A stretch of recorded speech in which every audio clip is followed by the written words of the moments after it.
મિત્રો, સ્વાગત છે તમારું મારા કિચનમાં રસોઈ હાઉસ ગુજરાતીમાં। મિત્રો, આજે આપણે બનાવવા જઈ રહ્યા છે ઇન્સ્ટન્ટ કેરીનું અથાણું બનાવીશું। ખાટું અથાણું બનાવવા જઈ રહ્યા છે મિત્રો, અને એકદમ નોર્મલ આપણી તોતાપુરી જે કેરી આવે છે એમાંથી જ આ અથાણું આપણે બનાવવાનું છે મિત્રો। અને તમારી પાસે બીજી કોઈ કેરી અવેલેબલ હોય તો બીજી કેરીમાંથી પણ બનાવી શકો છો।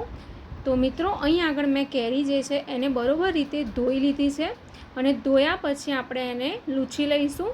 એની ઉપર જે ડાઘ હોય કે કચરો હોય તો એ નીકળી જાય, એટલે બરોબર રીતે આપણે ધોઈને સાફ કરી લેવાની છે।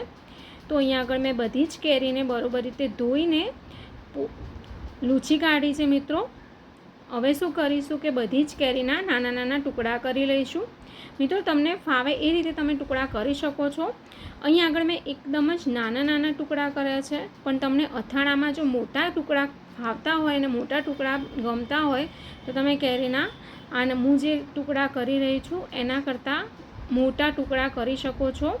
તો તમે જોઈ શકો છો મિત્રો, મેં એકદમ જ નાની સાઇઝના ટુકડા કર્યા છે, કારણ કે આ ખાવામાં ખૂબ જ સરળતા રહે છે અને મિત્રો ખૂબ જ સરસ લાગે છે આ અથાણું કાચી કેરીનું। તો એકવાર બનાવીને જરૂરથી ટ્રાય કરજો, અને એકદમ ઇન્સ્ટન્ટ બની પણ જાય છે।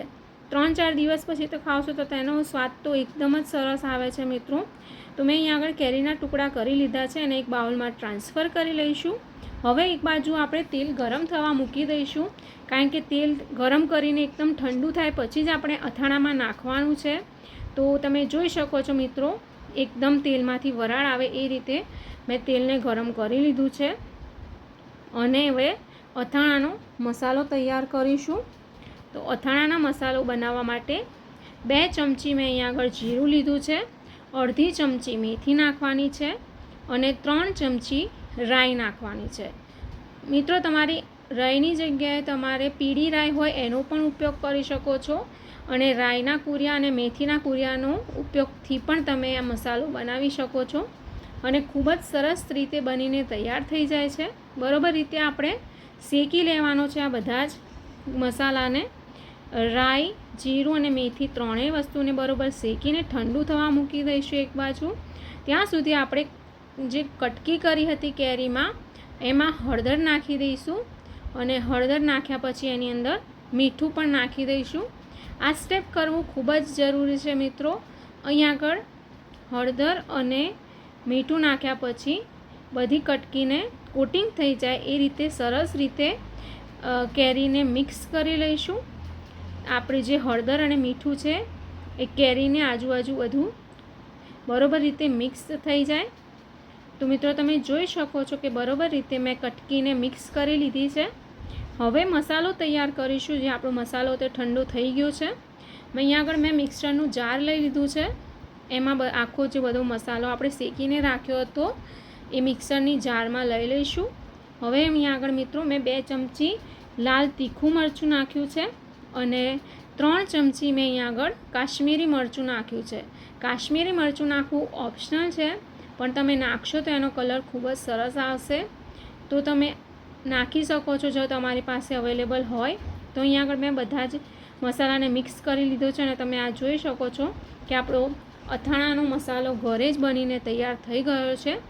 હવે આપણે આ કટકીમાંથી શું કરીશું મિત્રો, અહીંયા આગળ મેં 3 ચમચી જે આપણે ઘરે બનાવેલો મસાલો હતો એ મસાલો મેં અહીંયા આગળ નાખી દીધો છે, અને કેરી સાથે બરોબર રીતે મિક્સ કરી લઈશું।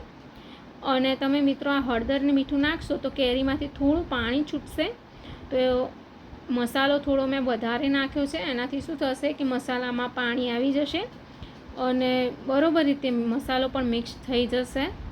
હવે આપણે શું કરવાનું છે મિત્રો કે આપણે જે તેલ ગરમ કરીને રાખ્યું હતું એ તેલ બરોબર રીતે એકદમ ઠંડુ થઈ ગયું છે।